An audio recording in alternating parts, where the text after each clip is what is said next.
छोटे शहरों में कहते हैं कि सपने बड़े देखे जाते हैं। वो करते समय कुछ ऐसा हुआ कि हम दोनों आधे घंटे तक बाहर कट होने के बाद फूट-फूट के रो रहे थे। मुझसे ज़्यादा संघर्ष मुझे लगता है मेरे माँ-बाप ने देखा है। जी, वो बिल्कुल। फर्स्ट डे से he is pulling my legs तो अभी तक। जैसे हम शूट कर रहे थे भोपाल में, तो क्लासरूम में हमें रोकना पड़ता था सबको कि अरे अभी चलो शूट करना है। हम बहुत मस्ती करते थे, बहुत प्रैंक्स कर रहे हैं, बहुत मस्तियाँ कर रहे हैं। नहीं, हमने काफी ऐसा ज़रूरी नहीं है कि हर बार केमिस्ट्री के लिए मेहनत लगे। कभी-कभी आप बहुत अच्छी दोस्ती क्रैक कर लेते हो अपने को-एक्टर्स के साथ and I think that's what happened in our case. हम लोग पहले ही दिन से काफ़ी अच्छे दोस्त बन गए थे एंड इसका श्रेय पूरा हमारी डायरेक्टर शाज़िया इकबाल को जाता है। उन्होंने हमारे लिए इस फॉर्मेट की वर्कशॉप ऑर्गेनाइज़ की जहाँ पे सभी एक्टर्स मिल-जुल के गेम्स खेल रहे थे कुछ 5-6 दिनों तक और एक-दूसरे की ज़िंदगी, एक-दूसरे को समझने की कोशिश कर रहे थे and I think when that happens ना तो आप को ज़रूरत नहीं पड़ती फिर वो केमिस्ट्री क्रैक करने की। आप एक्चुअली फ्रेंड्स बन जाते हो and I think that's what happened in our case. जी, वो बिल्कुल। फर्स्ट डे से ही इज़ पुलिंग माय लेग्स तो अभी तक। नहीं, मैं तो मेरा सौभाग्य है कि मुझे सौभाग्य। नहीं, हमारी दोस्ती पहले आई थिंक पहले ही 1 हफ्ते में हो गई थी और हमारी मस्तियाँ और जैसे हम शूट कर रहे थे भोपाल में, तो क्लासरूम में हमें रोकना पड़ता था सबको कि अरे अभी चलो शूट करना है। हम बहुत मस्ती करते थे, बहुत प्रैंक्स कर रहे हैं, बहुत मस्तियाँ कर रहे हैं। तो वैसे एक फ्रेंडशिप क्रैक हो गई, एक ट्रस्ट क्रैक हो गया और उसके बाद जो भी स्क्रीन पे देखा वो तो आई थिंक इतनी कमाल की एक्ट्रेस हैं, तो उसके बाद तो फिर एफर्टलेस ही सब कुछ था। बहुत रिस्पॉन्सिबिलिटी के साथ हमने फ़िल्म शूट की है एंड आई थिंक जब आपकी पहली Dhadak 1 was a great film and आपको थोड़ा बेंचमार्क ऊपर ही रखना पड़ता है and I think we all worked really hard you know to stay true to our characters to the story. काफ़ी ज़्यादा मेहनत की है, काफ़ी ज़्यादा खून पसीना बहाया है हमने ये फ़िल्म शूटिंग के दौरान एंड आई होप जब फ़िल्म रिलीज़ हो तो लोग वो मेहनत देख पाएँ। किसी ऐसे सीन में ऐसा हुआ कि इमोशंस एक्चुअली थोड़े से आउट ऑफ कंट्रोल चले गए किसी भी सिचुएशन में? हाँ, एक सीन है अब सीन बता दूँगा तो फिर पिक्चर का ये एक होगा। सीन है जो करते-करते ये बाहर गया फिर अंदर ही नहीं आया बहुत देर तक। हाँ, बहुत ज़्यादा एक सीन था मेरे पिता के साथ उसमें एक सीन है। अ, तो वो करते समय कुछ ऐसा हुआ कि हम दोनों आधे घंटे तक बाहर कट होने के बाद फूट-फूट के रो रहे थे किसी वजह से।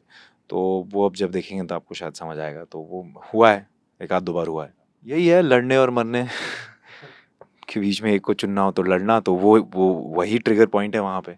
और फ़िल्म में वो ऐसे मौके पे भी आता है कि अब नहीं सहन कर सकते, अब शायद आवाज़ उठानी पड़ेगी या अपने लिए खड़ा होना पड़ेगा। तो वो उस मौके पे आता है उस फ़िल्म में। जब देखेंगे तो आप शायद आपको समझ आएगा कि क्या कैसी चीज़ें हुई हैं वहाँ तक पहुँचने के लिए। हमारी डायरेक्टर ने काफ़ी हेल्प की हमको इन कैरेक्टर्स में ढालने के लिए और जो भी हमने वर्कशॉप्स की, जो भी हमने सीन प्रेप किया साथ में, उन चीज़ों ने काफ़ी मदद की ताकि हम ऑनेस्टी के साथ और अच्छे से जितने भी सीन्स हैं फ़िल्म के, चाहे वो रोमांटिक सीन्स हो, चाहे वो एक्शन सीन हो, चाहे हुँ। वो इमोशनल सीन हो, हम उसे फुल ऑनेस्टी और सच्चाई के साथ निभा पाएँ। तो I think that is what worked. कोशिश पूरी यही होती है कि हर एक किरदार, हर एक दुनिया अलग हो। हमें भी मज़ा आता है करने में। एक वो नहीं होता कि बस अब ये चल रहा है, इसको इसमें आपको लोग पसंद करें तो बस वही किए जाइए। क्योंकि अगर उस प्रकार से होता तो मैं शायद पहली फ़िल्म के बाद भी उसी किस्म के रोल करता। और लोग कई बार ढूँढते हैं क्योंकि वो कैरेक्टर एमसी शेर जो था वो काफ़ी फ़ेमस, तो वो लोग मुझे कहते हैं यार वैसा-वैसा। लेकिन कई बार मैं सोचता हूँ कि नहीं, मुझे अलग-अलग किस्म के किरदार करने हैं। जिसमें एक कुछ as a person, as an actor आपको खुद ग्रो करने का मौका मिले। तो हमेशा ये कोशिश होती है कि कुछ नया ही मिले। जो किया हुआ है वो फिर से करने में मज़ा नहीं आता। तो मुझे तो पर्सनली नहीं आता एंड आई थिंक इनका हाँ, भी। Same for me I think actor की ग्रोथ ही तभी होती है जब आप अलग-अलग तरीके के किरदार निभाएँ। अगर आप सेम ही चीज़ बार-बार करेंगे I feel then you will go in a comfort zone and मज़ा बहुत आता है कम्फर्ट ज़ोन में आई वोंट लाई बट आपकी ग्रोथ एक तरीके से रुक जाती है। आपको खुद ही पता नहीं चलता कि क्या चीज़ें हैं जो आपको सीखनी है एज़ एन एक्टर, क्या चीज़ें हैं जो आपके लिए वर्क करती हैं, क्या चीज़ें जो नहीं वर्क करती हैं, क्या नहीं वर्क करता, वो सीखने के लिए भी आपको एक्सपेरिमेंट्स करने पड़ते हैं and I think it's very, very important for an actor to choose different roles just to see what works, where you lack क्या आपको सीखने की ज़रूरत है आगे। तो मुझे भी ऐसा लगता है कि अगर आप एक किस्म की किरदार कर रहे हैं जिस चीज़ के लिए आप जाना चाहते हैं तो आपका एक मार्केट बन जाता है। एक किस्म का मार्केट होता है कि ये एक आपका है सेलिंग पॉइंट है, ये आपका मार्केट है। लेकिन जहाँ तक मुझे लगता है मैं मार्केट बनाने नहीं डिसरप्ट करने आया हूँ, मुझे वो तोड़ना है। क्यों हर बार एक अलग किस्म का एज ग्रुप, एक अलग किस्म के जेंडर्स को अपील हो, रीजन, डेमोग्राफी, क्योंकि हमारी इंडिया देखिए ना कितना बड़ा देश है हमारा, अलग अलग भिन्न भिन्न प्रकार के लोग हैं। और हम, मुझे लगता है कि अभी हम जवान हैं, हमारे पास बहुत, हमें गलतियाँ माफ़ होंगी। किसने बोला तू जवान है? I'm just kidding. नहीं नहीं, दिल से तो हूँ, Just kidding. शरीर से भी हूँ यार, ये क्या तुम कह रही हो?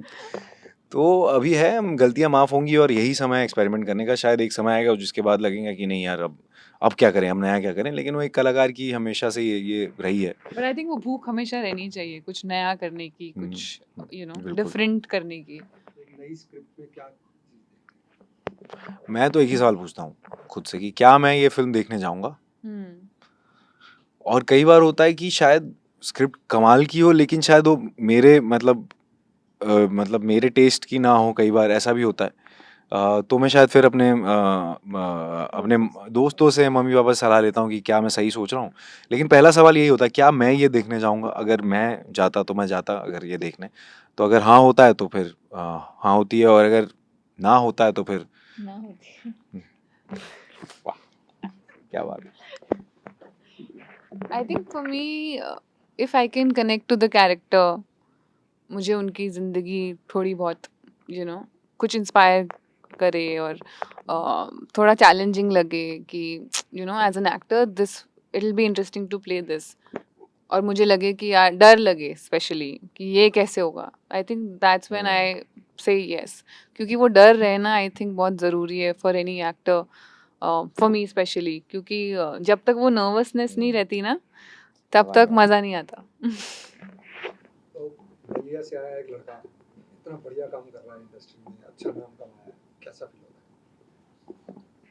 होता है? मुझसे ज़्यादा तो मुझे लगता है कि जो मेरे माता पिता हैं उनको ज़्यादा गर्व महसूस होता है इस चीज़ का। मेरे लिए तो मैं अभी भी, मेरी ज़िंदगी वही है, मतलब मैं कोशिश करता हूँ कि जितनी रह पाए वैसी काम मिलता रहे, काम करता रहूँ। लेकिन जहाँ से मुझसे ज़्यादा संघर्ष मुझे लगता है मेरे माँ बाप ने देखा है मुझे पाल पोस के बड़ा करने में, तो ये उनके लिए है।